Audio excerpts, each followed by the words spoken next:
tan denigrado, se podría decir, al depender de unos pañales, depender de otro ser humano. Eso, ¿qué siente en ese momento María Eugenia? Depender absolutamente de otra persona. ¿Hasta qué punto le tocó bajarse a María Eugenia para comprender la existencia de Dios? Pues Camilo, para mí eso fue súper difícil. Como les decía ahorita, para mí eso fue una humillación total. El hecho, primero, pues de verme tan limitada. Segundo, pues depender de un pañal todo el día como un bebé. Eso para mí fue denigrante en ese momento. ¿Y la belleza dónde quedó? Los médicos, de hecho, le hicieron a mi familia que me colocaran las fotos del casting de Señorita Antioquia, que porque ese iba a ser como mi inspiración para volverme a levantar. Entonces ellos me decían, vas a volver a ser igual, mírate, vea, estás en este momento así, delgada, calvita, pero vas a ser igualita que esta foto. Entonces yo los miraba y como con rechazo y les decía, como cuál, yo no voy a volver a ser así.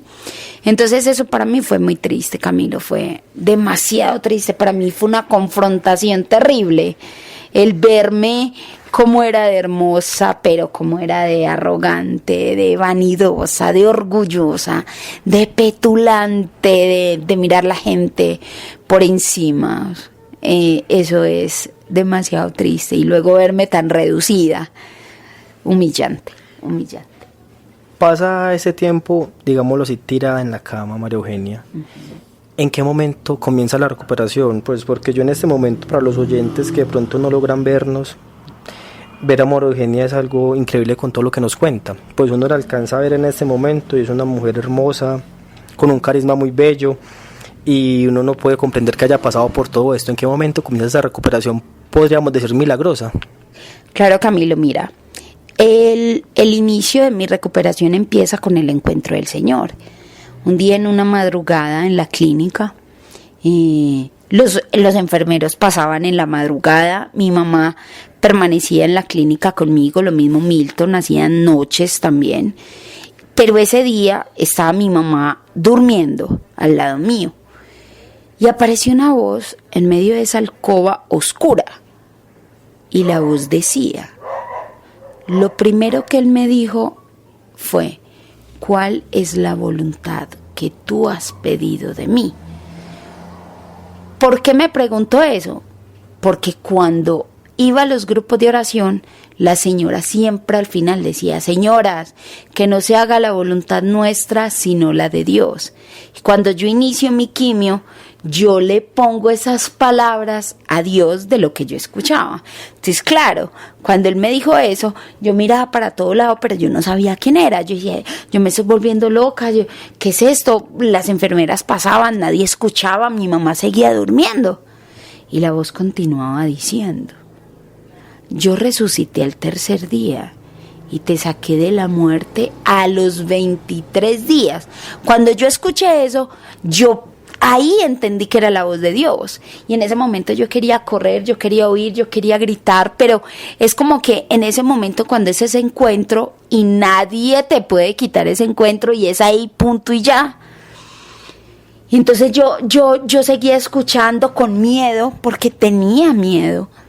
Y la voz decía: nadie te ha visto como yo te he visto. Claro, si yo me vestía era para que los hombres me miraran, no para yo sentirme hermosa, ¿sí? Sino que yo me vestía para que la gente me mirara. Nadie me amaba como yo te amaba, decía Jesús. Y yo decía, claro, nadie me amaba, aparte de mis papás, nadie me amaba. En la calle, ¿quién me iba a amar? Nadie. Si no había una personalidad, no había una esencia. Era María Eugenia, esa niña que solo dependía de la vanidad y de la belleza. Entonces, claro, nadie me amaba. Eso fue en el 2002, Camilo. Entonces, cuando la voz continuaba diciendo que así yo creciera, iba a tener un espíritu de niña, de esa forma iba a estar con él.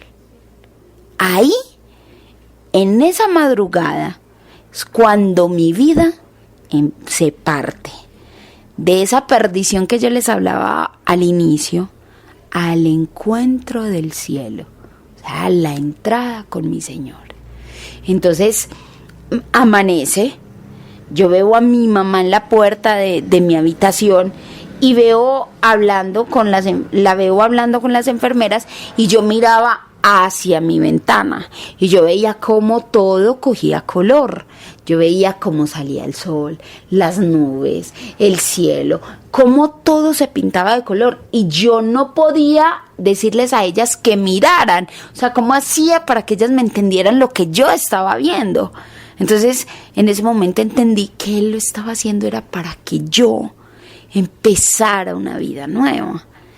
En ese momento, cuando termina de pasar todo, yo miro hacia la puerta y cómo, yo no tengo idea, Camilo, un pájaro cruza toda la clínica Valle de Lili, se sienta en la puerta de mi habitación, atirba y se va. Y a los minutos llegan los médicos y dicen: la paciente va para el piso de pediatría. A mis 20 años. Piso de pediatría, 20 años. ¿Eso es normal también? No es normal. De hecho, yo le pregunto a los médicos, ahora que el Señor me ha sanado, y les pregunto: doctor, ¿es normal que pacientes de 20, 30 o de 50 años vayan a un piso de pediatría? Y los médicos hacen como me muestran una como sonrisa. El gesto que hice yo acá en este momento, sí, es que es raro, ¿no? Sí, y me dicen: jamás. O sea, el piso de pediatría es para niños, ahí no hay ningún otro habitante. Entonces ahí es donde yo empiezo a entender lo que el Señor me estaba diciendo, de que así yo creciera, iba a tener un espíritu de niña. Entonces ese espíritu de Dios, a través de los niños, empezó a sanarme. De hecho, habían unas niñas alfabetizando en ese lugar, y me llevaron a ver 2 películas al auditorio de los niños, un auditorio lleno de juguetes, las paredes pintadas de colores, de animalitos, mi alcoba tenía color. Entonces me ponen la película del Rey León y de Pocahontas, y esas fueron las 2 películas de mi sanación. ¿Por qué?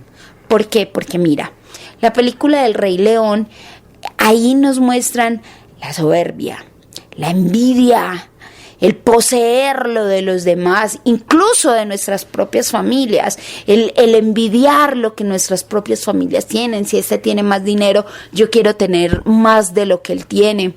De la guerra, hablaban de la guerra, de todo lo que el rey luchó con su hermano, y luego su hermano cómo le tiraba hasta el punto de matarlo.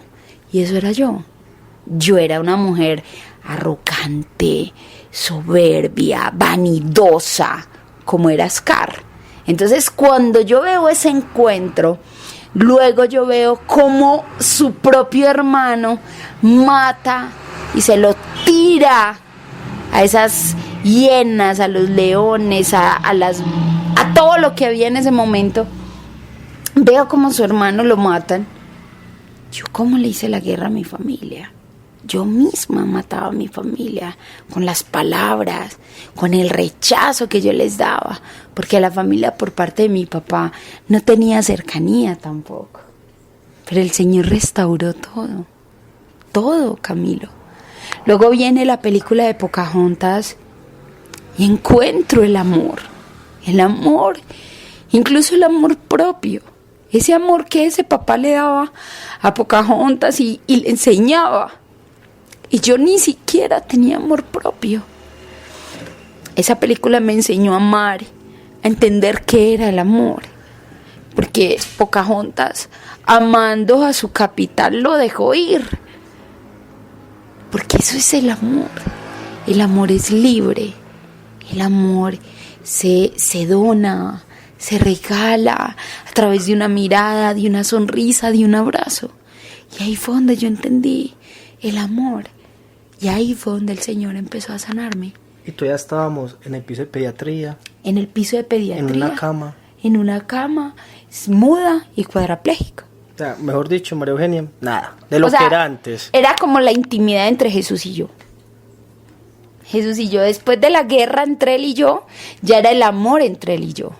Ya él me susurraba a mis oídos y yo empecé a conocer del Señor y de la Virgen así, susurro a susurro, lo que él me decía, lo que yo sentía, lo que transmitía, lo que veía a través de esos niños. Eso para mí fue ver a Dios. Dios, soy Dios. Porque específicamente con los niños, estos niños cómo llevan su enfermedad, de la misma manera como María Eugenia la llevaba. No, los niños nunca lloraban, los niños solo reían. Es más, en el auditorio, cuando nos llevaban a las quimios, llevaban también a los niños a la sala de quimioterapia, de cancerología, y los niños corrían con todas esas... con las bolsas de suero no, ni siquiera de suero, de la quimio, porque en esas bolsas de suero, María, de ese blanco, o sea que estamos hablando de niños no con una gripita no, ni una fiebre normal, no, eran niños con cáncer y los niños corrían, jugaban y yo me lamentaba, me quejaba todo el tiempo, incluso cuando me tenían que chuzar hasta 8 veces y esos niños solo se reían. O sea, para mí fue la experiencia más transformadora del mundo. Es más, el ver cómo esos niños con los otros se reían y jugaban sin conocerse. Y nosotros a veces, adultos, peleamos incluso con nuestros propios hermanos y duramos años enojados. Y los niños pelean y a los 5 minutos están como si no hubiera pasado nada. Para mí, eso fue el encuentro del Señor a través de los niños. De hecho, la palabra dice, dejad que los niños vengan a mí. O sea, que podemos decir que ahí está la explicación de por qué María Eugenia fue a dar a pediatría. Total. Para tener ese encuentro cercano con Dios desde la mirada de un niño. María Eugenia, empezamos ya aquí en el piso de pediatría. ¿Cómo empieza la recuperación? Listo. En ese momento ya, cuando empiezan mis defensas a subir, las plaquetas, porque a mí me hicieron transfusión de hemoglobina, de sangre. También tuve transfusión de plaquetas. Pero automáticamente en ese encuentro de Dios todo gira alrededor de un bienestar.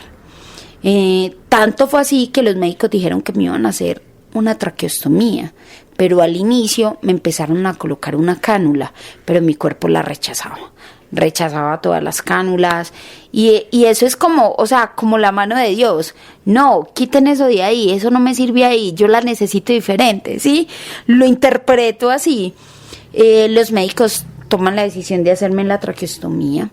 Normalmente la gente que recibe una traqueostomía queda con un hueco en la garganta y quedan hablando ronco, pero esa era la caricia de Dios.